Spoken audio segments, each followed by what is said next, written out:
We have updates on all the groping going on. And as I said yesterday, it really isn't that much. It's not happening that much, but what is happening is being amplified. There is a concerted effort here to get this news out there. CNN has a story here headlined, "Despite attention, it's not all grab and scan at the airports."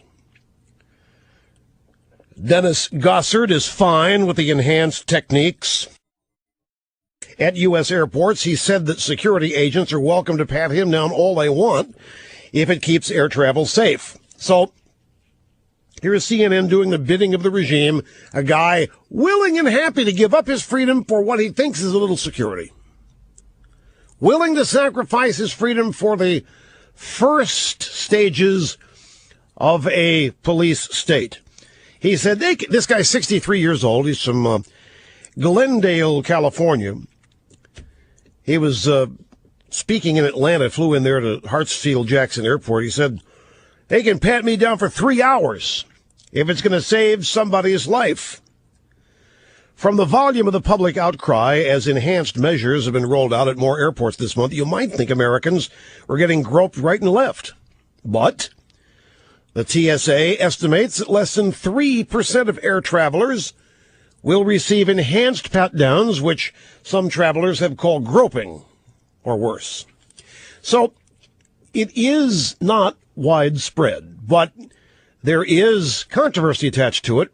And, the regime and the media work in tandem to make this look like it is happening all over the place, worldwide, nationwide, happening every time somebody goes through the scanners. Yet, we haven't had any reports today, and this is busiest travel day of the year, and we haven't had any horror stories today. We're supposed to get delays, and, well, one thing, Spirit Airlines' computer system crashed, but nothing to do with the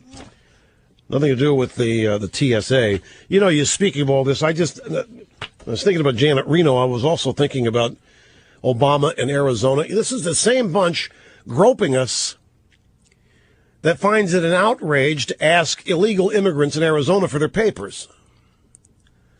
So it's clear here that there's something going on. The American people being targeted for some objective here. I think a lot of it is to see what we'll put up with.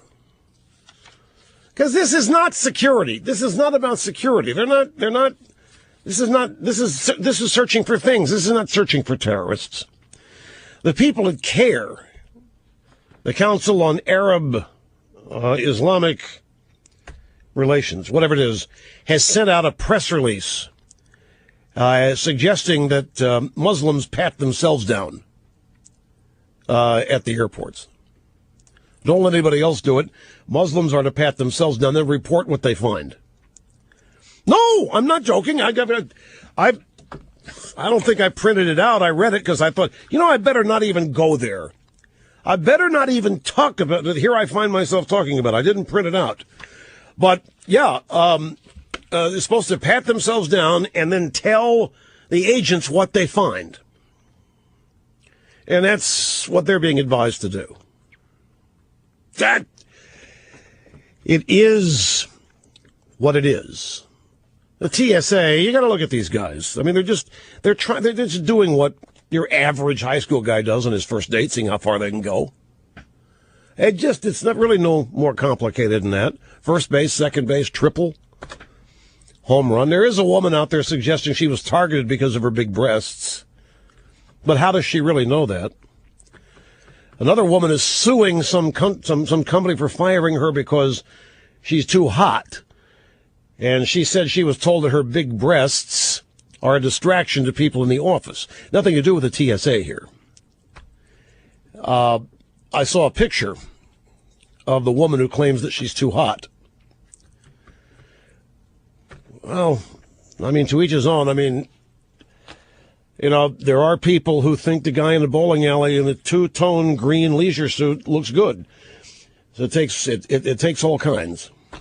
And if you have enough confidence to think you're hot and getting fired because your boobs are too big and a distraction, more power to you.